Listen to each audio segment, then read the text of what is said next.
9 മാസമായി തുടരുന്ന ഗസ വംശഹത്യക്ക് ഇസ്രായേലിന് ഏറ്റവും കൂടുതൽ പിന്തുണ നൽകിയത് US പ്രസിഡന്റ് ജോ ബൈഡനാണ്.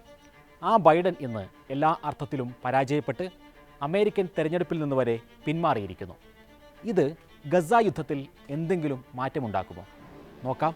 ദേശാന്തരത്തിലേക്ക് സ്വാഗതം.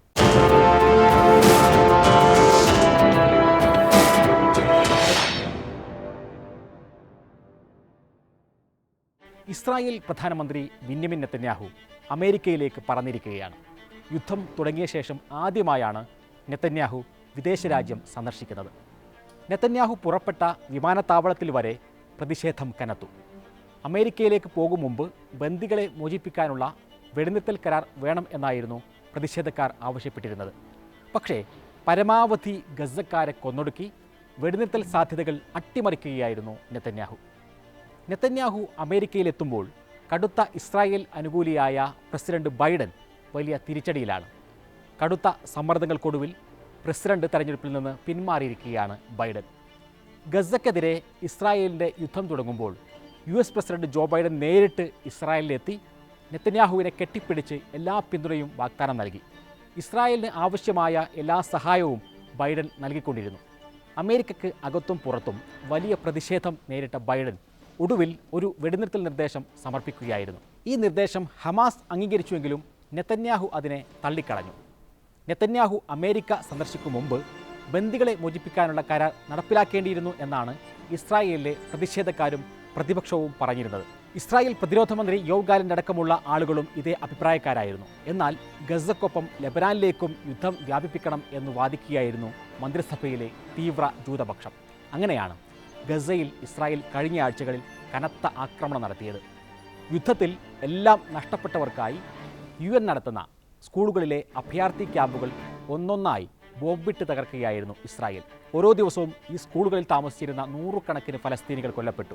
യുനർവയ്ക്ക് കീഴിലുള്ള 189 സ്ഥാപനങ്ങൾക്കും ആംബുലൻസുകൾക്കും നേരെയാണ് ഇസ്രായേൽ ആക്രമണം നടത്തിയത്. യുനർവയുടെ 197 ജീവനക്കാരെ ഇസ്രായേൽ ഇതുവരെ കൊലപ്പെടുത്തിയിട്ടുണ്ട്. എല്ലാ യുദ്ധങ്ങളിലും സാധാരണക്കാരുടെ അവസാനത്തെ ആശ്രയമാണ് ആശുപത്രികൾ. പരിക്കേറ്റ് മരണത്തോട് മല്ലടിച്ച് കിടക്കുന്നവർക്ക് വേദന അറിയാതിരിക്കാനെങ്കിലും ഒരു സംവിധാനം വേണം. ഇസ്രായേൽ സേന തുടക്കം മുതൽ തന്നെ ആശുപത്രികൾ തകർക്കാനാണ് ശ്രമിച്ചത്. ഗസയുടെ ജീവനാഡിയായിരുന്ന വിദഗ്ധരായ നിരവധി ഡോക്ടർമാരുണ്ടായിരുന്നു. അവരിൽ ഭൂരിഭാഗം പേരെയും ഇസ്രായേൽ കൊന്നുകളഞ്ഞു. ആരോഗ്യപ്രവർത്തകരെ തെരഞ്ഞുപിടിച്ച് കൊലപ്പെടുത്തി.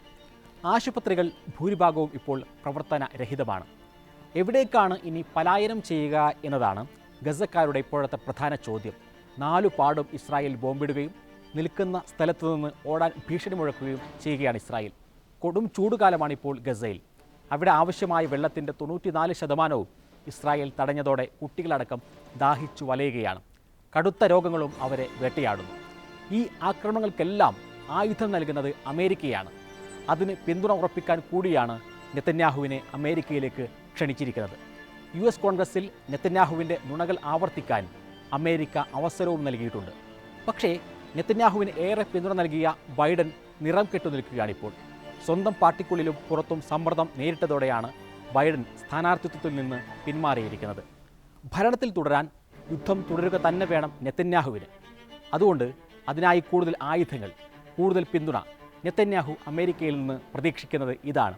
ബൈഡൻ ദുർബലപ്പെടുമ്പോൾ ഈ നെതന്യാഹുവിനുള്ള പിന്തുണ അവസാനിക്കുമോ? അങ്ങനെയെങ്കിൽ നെതന്യാഹുവിൻ്റെ രാഷ്ട്രീയ ഭാവിക്ക് തന്നെ ഭീഷണിയാകുമോ ഈ ബൈഡൻ്റെ പിന്മാറ്റം?